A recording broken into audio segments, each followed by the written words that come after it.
Hello student, पिछले video में हम लोगों ने डिस्कस किया था concentration, saturated unsaturated solution. Student, इस वीडियो में डिस्कस करेंगे सॉल्युबिलिटीज़। मैंने आपको पिछली वीडियो में बताया ना कि सॉल्युबिलिटीज़, कंसंट्रेशन टर्म्स, इससे रिलेटेड क्वेश्चन आते हैं। ओके, तो न्यूमेरिकल क्वेश्चन सॉल्युबिलिटीज़ से रिलेटेड क्वेश्चन भी आता है। एक सॉल्युबिलिटीज़ समझ लेते हैं क्या होती है, सॉल्युबिलिटीज़ क्या होती है।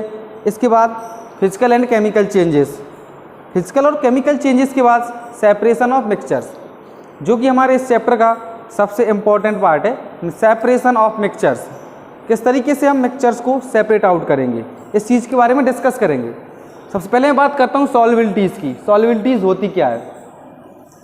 सॉल्युबिलिटीज़ स्टूडेंट इस तरीके से समझ सकते हैं हम, अगर सपोज हमने एक फिक्स टेम्परेचर लिया है, टेम्परेचर फिक्स है। ओके, सपोज कोई कंटेनर है, उस कंटेनर में, ये कंटेनर ले लेता हूँ यहाँ पर, ये कोई कंटेनर है, इस कंटेनर में वाटर फिल कर लिया।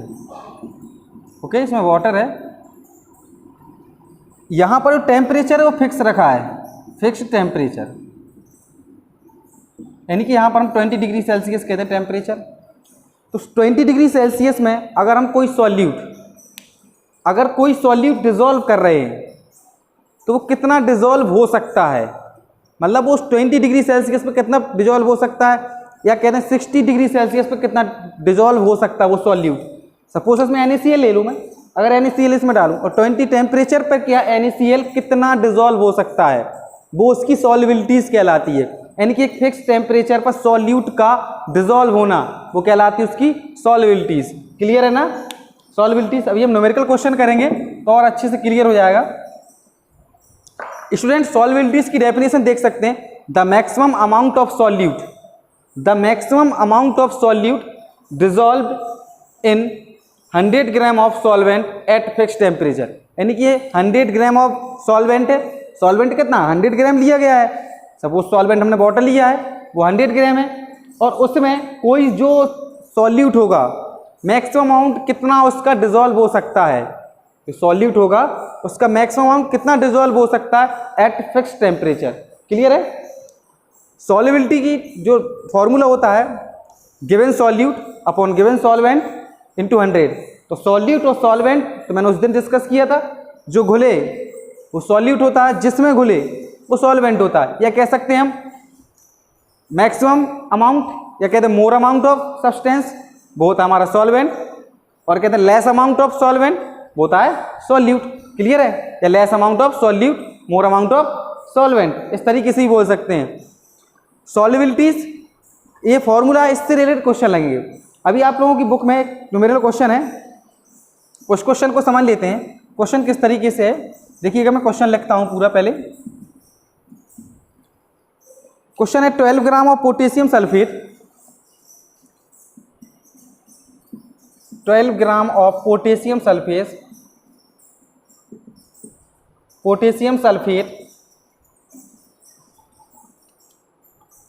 dissolve in 75 gram of water, 75 gram of water at 60 degree Celsius, at 60 degree Celsius. what is its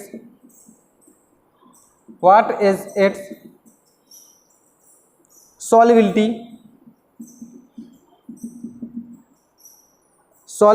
in water at the temperature R, at the temperature R। Okay, यानी question में कह रहा है 12 gram of potassium sulphate, 12 gram of potassium sulphate dissolve in 75 gram of water. यानी कि 75 gram of water में 12 gram of potassium sulphate को हमें डिजोल्व करना है एट 60 डिग्री सेल्सियस। वहाँ पर टेम्परेचर कितना रखा है student? 60 degree Celsius, temperature fix रखा है, 60 डिग्री सेल्सियस टेम्परेचर फिक्स है। तो देखिएगा, यानी कि यहाँ पर 12 ग्राम ऑफ पोटेशियम सल्फेट, तो हमारा सॉल्यूट क्या होगा? पोटेशियम सल्फेट होगा, तो लिख सकते हैं solute of potassium sulphate. Solve कर लेते इसको, 12 ग्राम ऑफ पोटेशियम सल्फेट, तो सॉल्यूट क्या होगा हमारा potassium sulphate. Solute potassium sulphate कितना है 12 ग्राम। कह रहा है 75 ग्राम ऑफ वाटर, तो 75 ग्राम ऑफ वाटर यानी कि वाटर में डिजोल्व होगा, तो क्या कहलाएगा सॉल्वेंट।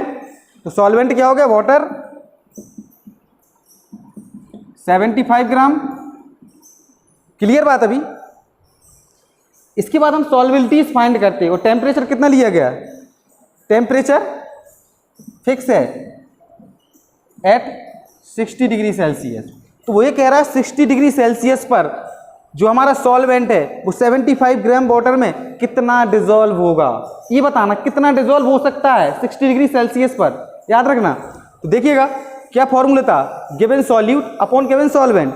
तो सॉल्यूट क्या है इसमें पोटेशियम सल्फेट 12 ग्राम दिया गया है, वैल्यू पुट करते हैं, solubility is equal to given solute 12 gram upon given solvent 75 gram into 100। Calculate कर लीजिए स्टूडेंट इसको, 75 ग्राम ये 12 ग्राम ये अपॉन 100, इसको कट कर देते हैं 25 से 4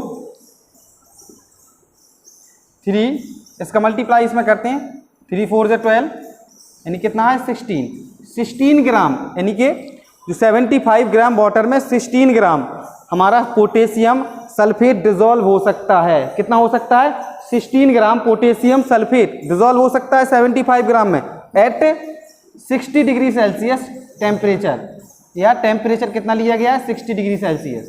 ओके क्लियर है ना। किस तरीके से क्वेश्चन करने इसके, फिर से एक बार क्वेश्चन को देख लेते हैं।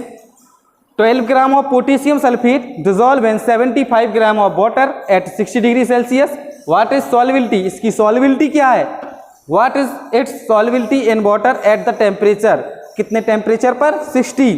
तो देखिएगा सॉल्यूट क्या है जो घुल रहा है यानी कि पोटेशियम सल्फेट सॉल्यूट, सॉल्वेंट क्या हो गया वाटर में डिजोल्व होगा, जिसमें घुल रहा है वो क्या है सॉल्वेंट 12 ग्राम, टेम्परेचर कितना है 60 डिग्री सेल्सियस फिक्स लिया गया। सॉल्विलिटीज का formula given solute 12 gram upon given solvent 75 gram into 100, calculate करेंगे तो 16 ग्राम आ रहा है, कितना है 16 ग्राम। ओके तो यहाँ पर 60 डिग्री सेल्सियस पर 16 ग्राम पोटेशियम सल्फेट डिजोल्व हो जाएगा। इस तरीके क्वेश्चन आएंगे तो आप लोग कर सकते हो ना। इसके बाद student physical and chemical changes, what is physical and chemical changes. Suppose मैं बात करूं, आपको एक रबड़ बैंड दूं, उस रबड़ बैंड को आप अगर खींचे या उसको तोड़ दें, खींचने के बाद रबड़ बैंड अपनी सिचुएशन में फिर से आ जाएगी ना, तो उसी सिचुएशन में आ जाना, यानी कि उसमें कोई चेंजेस तो नहीं हुआ है, तो रबड़ बैंड।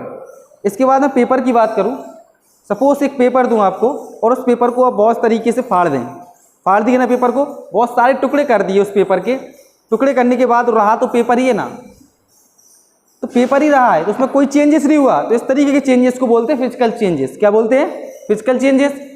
केमिकल चेंजेस की बात कर लूँ, अगर वही पेपर लें आप और उस पेपर को जला दें, आपने बर्न कर दिया, तो बर्न करने के बाद जो पेपर होगा वो क्या पेपर रहा, नहीं रहा ना। जलने के बाद वो किस फॉर्म में आ गया, कार्बन की फॉर्म में। जब वो कार्बन की फॉर्म में आ जाता है तो उसकी जो मतलब क्या थी फिजिकल से वो केमिकल चेंजेस हो गया, मतलब जल गया है, उस तरीके चेंजेस को बोलते हैं केमिकल चेंजेस। क्लियर है ना। फिजिकल चेंजेस और केमिकल चेंजेस क्या होते हैं स्टूडेंट। फिजिकल चेंजेस की अगर डेफिनेशन देखें, those changes in which no new substance are formed, यानी किसी नए सब्सटेंस का फॉर्म ना होना। ओके किसी नए सब्सटेंस का फॉर्म ना होना वो कहलाता है physical changes. For example melting of ice, अगर आइस को आप मेल्ट करें वाटर, फिर से उसको हम आइस कर देंगे तो फिर वो आइस में कन्वर्ट हो जाएगा, फ्रीज कर देंगे तो। क्लियर। फ्रीजिंग ऑफ वाटर, अगर वाटर को फ्रीज कर दें फिर उसको मेल्ट करें तो उसी सिचुएशन में आ जाएगा वाटर ही। तो इसमें स्टेट तो चेंज हो रही है, बट इसको हम केमिकल चेंजेस नहीं कहेंगे, ये फिजिकल चेंजेस है। क्लियर है बात ना। Physical changes, chemical changes, those changes in which new substance are formed, यानी कि एक नए सब्सटेंस का फॉर्म होना वो कहलाता है chemical changes. For example burning of paper, burning of Ravan, clear है, लिख सकते हैं आप बर्निंग ऑफ पेपर या बर्निंग ऑफ रेवन। इसको हम बर्न कर दें तो बर्न करने के बाद उसकी चेंजेस हो जाएगा। वो किस तरीके से पेपर था वो कार्बन फॉर्म में आ जाएगा, वो कहलाएगा हमारा केमिकल चेंजेस। क्लियर स्टूडेंट, किस तरीके से सॉल्युबिलिटीज होती है, फिजिकल चेंजेस क्या होते हैं। इसके बाद नेक्स्ट टॉपिक हमारा separation by mixtures. Separation by mixtures को समझते हैं, इंपॉर्टेंट टॉपिक है, मेरे साथ आप लोग नोट करते जाइएगा स्टूडेंट। क्वेश्चंस आपको, अगर मैं एक सॉल्युबिलिटी से क्वेश्चन बता रहा हूं तो आपको अपने आप से एक दो क्वेश्चंस और करने हैं सॉल्युबिलिटीज के, ताकि सॉल्युबिलिटीज, कंसंट्रेशन, सॉल्यूशंस, इससे रिलेटेड क्वेश्चन में प्रॉब्लम ना हो।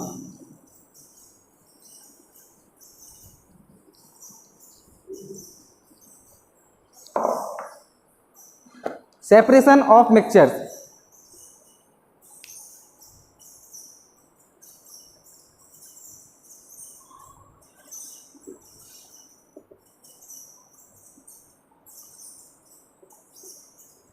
देखिए स्टूडेंट, सेपरेशन ऑफ मिक्सचर्स क्या होते हैं, यानी कि कोई मिक्सचर्स है, हम उस मिक्सचर्स में हमें उसको सेपरेट आउट करना है। सेपरेट आउट मतलब अलग अलग करना है। बहुत तरीके के हमें मिक्सचर्स मिलेंगे, solid in solid, solid in liquid, liquid in liquid, ये मिक्सचर्स मिलेंगे। अब इस मिक्सचर को किस तरीके से सेपरेट आउट करने हैं, किस तरीके से हम, अगर सॉलिड इन सॉलिड है तो सॉलिड इन सॉलिड को किस तरीके से अलग अलग करेंगे। अब आप लोग सोच रहे हो सॉलिड एंड सॉलिड को किस तरीके से अलग करेंगे, थोड़ा सा कठिन है, नहीं कठिन है बिल्कुल भी, आप लोग आसानी से सॉलिड एंड सॉलिड को सेपरेट आउट कर सकते हैं। तो हमारे सेपरेशन ऑफ मिक्सचर 3 टाइप्स के होते हैं। Mixtures of 2 solid, there are 3 types of mixtures. Number first, mixtures of 2 solid,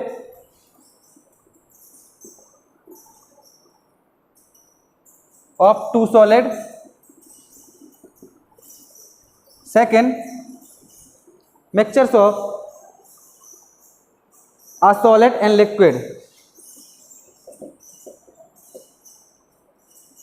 A solid and a liquid. Clear? Solid and liquid. Third है mixture of 2 liquid.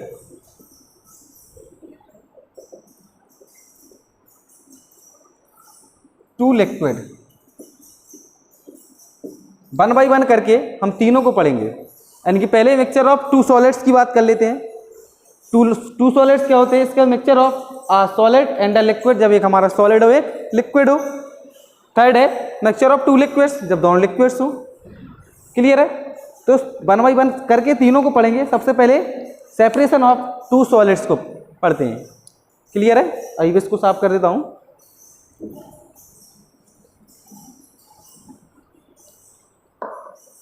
Separation of mixture of 2 solid.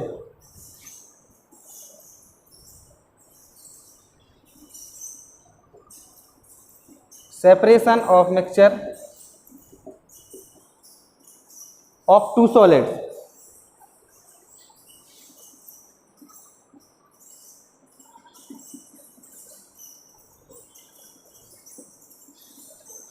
Student, separation of mixture of 2 solids भी 3 types के होते हैं। By using a suitable solvent. Second होता है by the process of sublimation, by using a magnet. First इसमें by using a suitable solvent. 3 types के भी होते हैं separation of mixtures of 2 solid. First है सेपरेशन या by using a suitable solvent, by using a suitable solvent.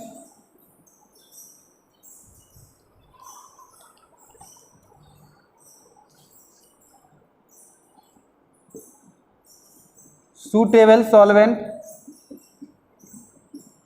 Second है by the process of sublimation,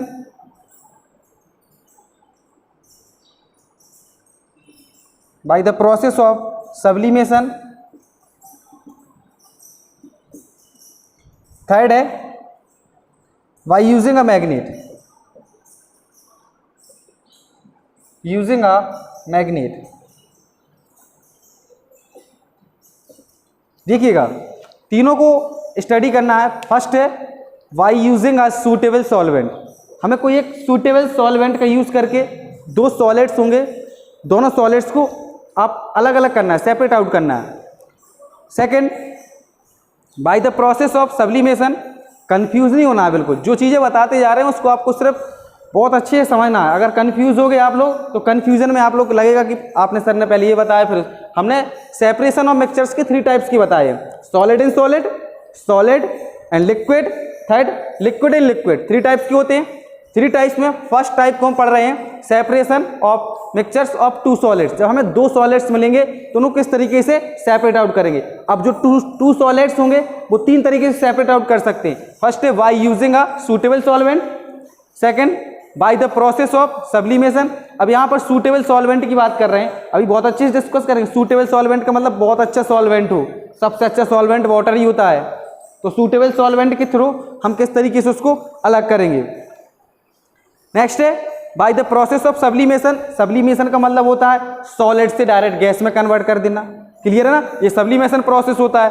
next है by the using a magnet, यानी कि मैग्नेट होता है, मैग्नेट तो आप लोगों ने देखा होगा। तो जब 2 सॉलिड्स होते हैं उसको किस तरीके से अलग करना है। तो फर्स्ट इसमें हम प्रोसेस पढ़ेंगे bye using a suitable solvent, second third देख लेते हैं। फर्स्ट नंबर में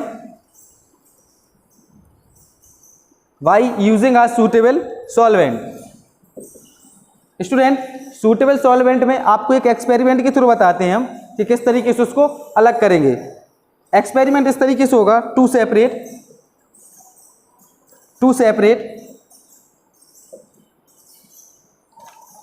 अ mixture of sugar and sand.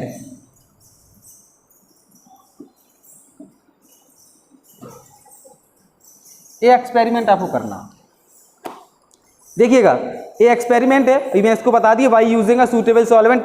तो सूटेबल सॉल्वेंट के अंदर एक हम एक्सपेरिमेंट करेंगे, वो है to separate a mixture of sugar and sand. Sugar and sand, sugar भी हमारा क्या है, सॉलिड है, एंड सैंड भी हमारा क्या है, सॉलिड है। तो इसमें हम किस तरीके से शुगर और सैंड को अलग अलग करेंगे। तो यहाँ पर हमें सूटेबल सॉल्वेंट का यूज़ करना है। समझना स्टूडेंट अच्छे से, इसको बहुत अच्छे से समझ लेना आप लोग। देखिएगा, शुगर और सैंड को मिक्स करेंगे ना। मिक्स करने के बाद अगर हम शुगर और सैंड को वाटर में ऐड कर दें, ओके, वाटर में जैसे ही इसको ऐड करेंगे और इसको हम राइज करना है, मतलब डिजोल्व करना स्टार्ट करते हैं, तो क्या होगा, शुगर तो वाटर में डिजोल्व हो जाती है, बट सैंड वाटर में डिजोल्व नहीं होती है ना। तो ये वाटर में डिजोल्व नहीं होगी, ये वाटर में डिजोल्व हो जाएगी। तो इसको क्या करेंगे, वाटर में डिजोल्व हो जाएगी, आगे जाके बन जाएगा शुगर सॉल्यूशन। जैसे ही शुगर सॉल्यूशन बना और सैंड हमारी क्या रहेगी, अलग से रहेगी, अलग बनी रहेगी, उसी में रहेगी सॉल्यूशंस में, बट वो डिजोल्व नहीं हुई है, घुली नहीं है। इसके बाद क्या करेंगे स्टूडेंट, हम उसको फिल्ट्रेट कर लेंगे, फिल्टर पेपर के थ्रू उसको फिल्ट्रेट कर लेंगे या फिल्ट्रेशन कर लेंगे। तो क्या होगा, जो फिल्टर करेंगे तो फिल्टर पेपर पर ऊपर कहीं ना कहीं से सैंड तो रह जाएगी, क्योंकि सैंड घुली नहीं है, और नीचे जाए क्या बन जाएगा, शुगर सॉल्यूशन हमें नीचे कहीं ना कहीं से बीकर मिल जाएगा। यही तो होगी इसकी प्रोसेस। जब शुगर सॉल्यूशन मिला, क्या करेंगे उसको, अभी तो सॉल्यूशन है, अभी उसको अलग अलग करना है। और अभी हमें जब उसको अलग अलग करेंगे तो क्या होगा, एवापोरेट प्रोसेस यूज करेंगे। एवापोरेट का मतलब क्या होगा, उसे हीट करेंगे, और हीट करने के बाद वहाँ से जो वाटर होगा, एवापोरेट होगा, तो वाटर तो उड़ जाएगा, क्लियर है ना, वाटर कहीं ना कहीं से एवापोरेट हो जाएगा, और जो उसमें शुगर होगी वो नीचे मिल जाएगी। तो इस तरीके से शुगर और सैंड को हम सेपरेट आउट कर सकते हैं। समझिएगा इसको अच्छे से थोड़ा। अभी मैं आपको पूरी टेबल बनाता हूँ और इसका एक्सपेरिमेंट भी बता दे रहा हूँ किस तरीके से करना है। देखिएगा, जब आप लोग शुगर प्लस सैंड लेंगे, शुगर प्लस सैंड लिया, इसके बाद इसको देखिएगा, ये शुगर प्लस सैंड है, अगर इसमें हम वाटर ऐड करते हैं, समझना रिएक्शन को, बहुत अच्छे से रिएक्शन के थ्रू बता रहा हूँ। इसमें वाटर ऐड कर रहे हैं अभी हम, ठीक है। जब इसमें वाटर ऐड करेंगे तो ये जाके आगे नीचे क्या बनेगा, शुगर सॉल्यूशन, यही तो होगा ना, sugar solution plus sand, sugar solution plus sand. Student, मैं पहले उस चीज़ को समझा देता हूँ, बाकी आप लोगों को कर रहा हूँ ताकि आप लोग क्लियर हो जाए एकदम, ठीक है।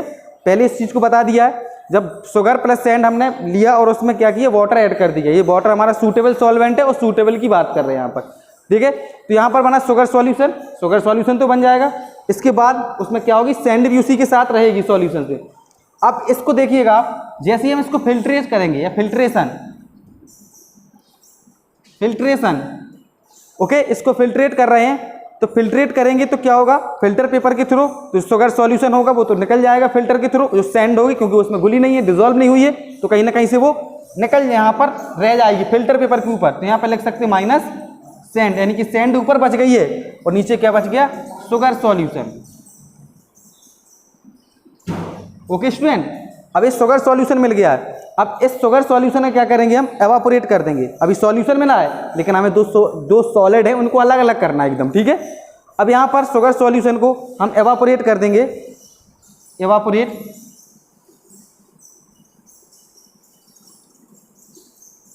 एवापोरेट करेंगे, एवापोरेट का मतलब तो आप लोग समझते हो, उसको हीट कर रहे हैं, जो सॉल्यूशन बना उसको हीट कर रहे हैं। जब ज़्यादा हीट कर देंगे तो उससे वाटर जो होगा कहीं ना कहीं से वेपोराइज हो जाएगा।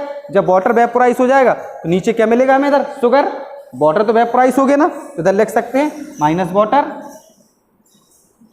ओके, वाटर यहां से निकल गया है,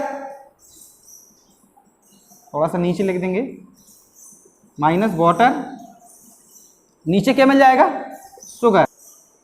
नीचे क्या है स्टूडेंट, शुगर मिल जाएगा और वाटर इससे जब हम उसको एवापोरेट करेंगे तो वाटर कहीं ना कहीं से निकल जाएगा और शुगर नीचे मिल जाएगा। इस तरीके से शुगर और सैंड को हम आसानी से अलग कर सकते हैं। क्लियर है, शुगर और सैंड दो सॉलिड हैं, दोनों सॉलिड को किस तरीके से अलग करना है। अगर आप लोग इस तरीके से नहीं करना चाहते हो तो आप इसका एक्सपेरिमेंट भी किस तरीके से करेंगे वो समझ लेंगे थोड़ा। ये देखिएगा, एक बीकर लिया हमने इधर, बीकर के थ्रू भी कर सकते हैं आप लोग।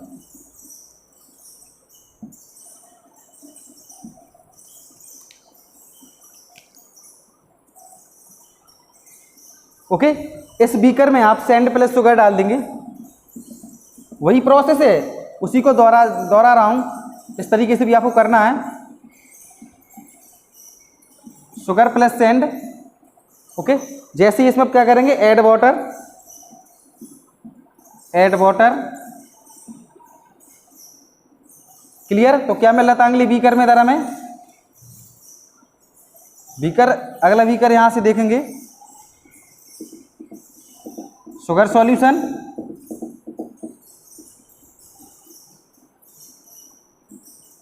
Sugar solution plus sand.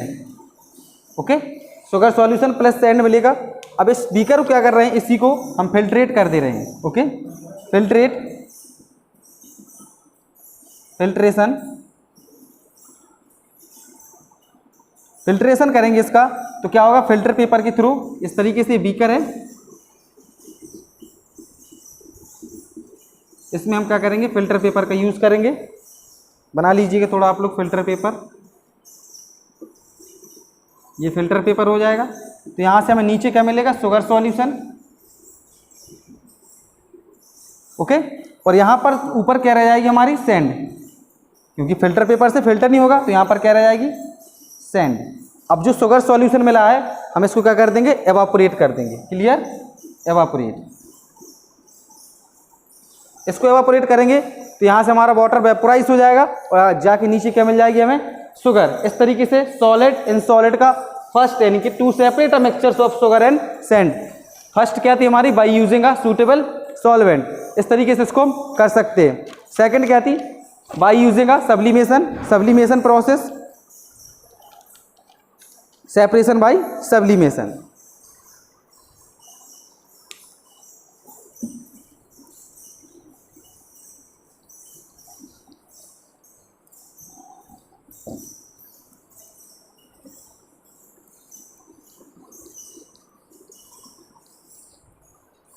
देखिए student, separation by sublimation,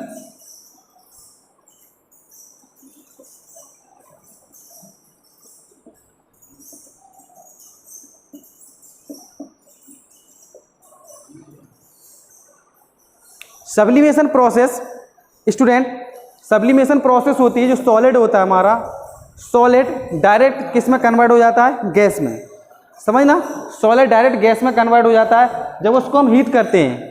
heat करेंगे तो सॉलिड डायरेक्ट गैस में कन्वर्ट हो जाएगा। तो इस तरीके से देख सकते हैं हम यहाँ पर सब्लिमेशन के कुछ एग्जाम्पल्स होते हैं, जैसे ammonium chloride. Okay, ammonium chloride ले सकते हैं और एंथ्रासीन ले सकते हैं, जी सब्लिमेशन की प्रोसेस है। ओके, एंथ्रासीन भी हमारा सब्लिमेशन में आता है और नेप्थलीन्स भी बॉल्स आती हैं, नेप्थलीन्स बॉल्स देखी होंगी आपने, जो कहीं ना कहीं से जब हमारी सर्दियां खत्म होती हैं, सर्दियां खत्म होने पर कपड़े अपने जो सर्दियों के होते हैं उनको रखा जाता है कहीं ना कहीं। तो आप लोग घर में देखते हो कि जो घर में कहीं ना कहीं से नैपथलीन्स की बॉल्स होती हैं ताकि जो कपड़ों में स्मेल ना आए। तो नैपथलीन्स की जो होती है, नैपथलीन बॉल्स को कपड़ों के अंदर रख दिया जाता है और एक टाइम ऐसा आता है कुछ दिनों बाद, यानी कि फिर से अगर सर्दियों में कपड़े निकाले जाएँ तो उसमें से नैपथलीन्स की जो नैपथलीन्स बॉल्स होती हैं वो गायब हो जाती हैं। यानी कि नैपथलीन्स जो है वो सॉलिड थी, सॉलिड से जैसी उसे हीट मिलती है, कहीं ना कहीं से हीट हो रही है, तब तो सर्दियों में कपड़े निकल रहे हैं ना, गर्मियों में रखे रहे कपड़े, वो हीट मिली तो वो क्या होगा, सबलाइम हो गया, यानी कि सॉलिड से डायरेक्ट किस में कन्वर्ट हो गया, गैस में। और गैस का काम क्या होता है, वो कहीं से भी निकल जाती है। इस तरीके से हम इसको देख सकते हैं सब्लिमेशन प्रोसेस को। इस प्रोसेस में क्या लेंगे, अमोनियम क्लोराइड, कॉमन सॉल्ट ले लेंगे, ammonium chloride and common salt. जब इन दोनों को हम कहीं ना कहीं से एक बीकर में या चाइना डिश लें और चाइना डिश में रखेंगे इसको और उसको नीचे से हीट करेंगे, हीट करेंगे तो हमारा अमोनियम क्लोराइड है वो सबलाइम हो जाएगा और सबलाइम होकर कहीं ना कहीं से ऊपर से निकलेगा। तो ऊपर से निकलने नहीं देना है क्योंकि हमें उसे सेपरेट आउट करना है स्टूडेंट, सेपरेट आउट करना है। तो क्या करेंगे, ऊपर हम कॉटन प्लग का यूज़ करेंगे, कॉटन प्लग का यूज़ करेंगे तो कहीं ना कहीं से जो गैस होगी वो हमारे चाइना डिश के ऊपर रह जाएगी और उसको फिर हम ठंडा करेंगे, ठंडा करने के बाद उसको सेपरेट आउट कर सकते हैं। क्लियर है। तो इसमें हम एक एक्सपेरिमेंट करते हैं, उसके थ्रू समझ लेते हैं। To separate a mixture of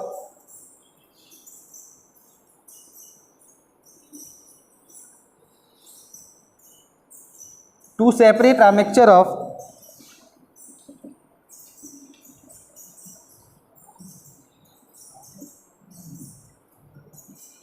common salt and ammonium chloride।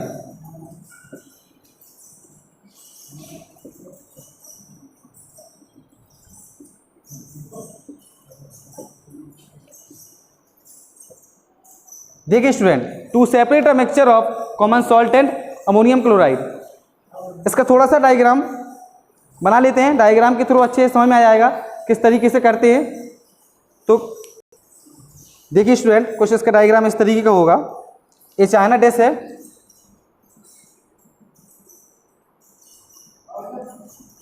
इस चाइना डिश में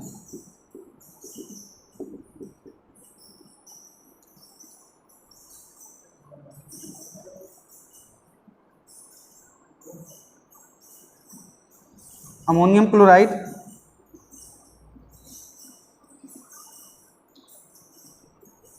चाइना डिश,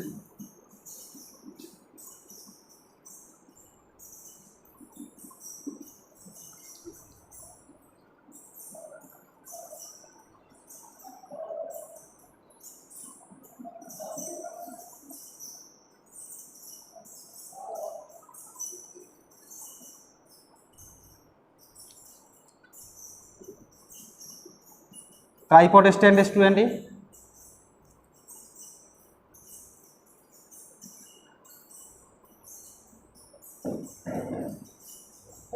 यहाँ पर ट्राइपॉड स्टैंड की बैनर लगाई गई है।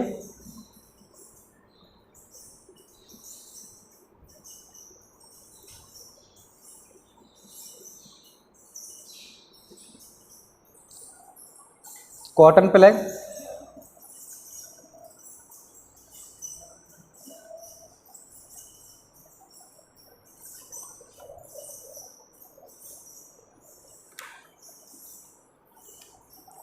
ग्लास फनल,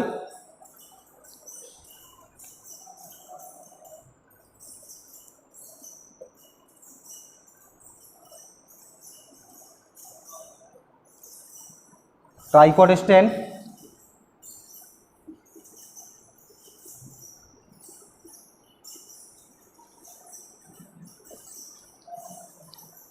वर्नर,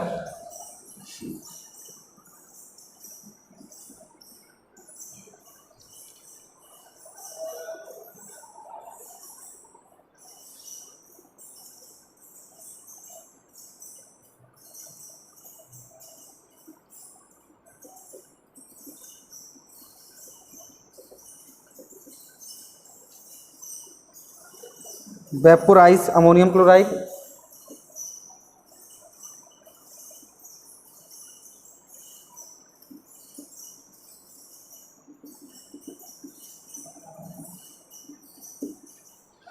समझिएगा स्टूडेंट इसको थोड़ा, इस तरीके का डायग्राम हो कुछ, यानी कि to separate a mixtures of common salt and ammonium chloride. यहाँ देखिए अमोनियम क्लोराइड और कॉमन सॉल्ट का मिक्सचर है, ammonium chloride plus common salt. यहाँ से हम इसको किस तरीके से सेपरेट आउट करेंगे, अलग अलग करेंगे दोनों को, कॉमन सॉल्ट और अमोनियम क्लोराइड को।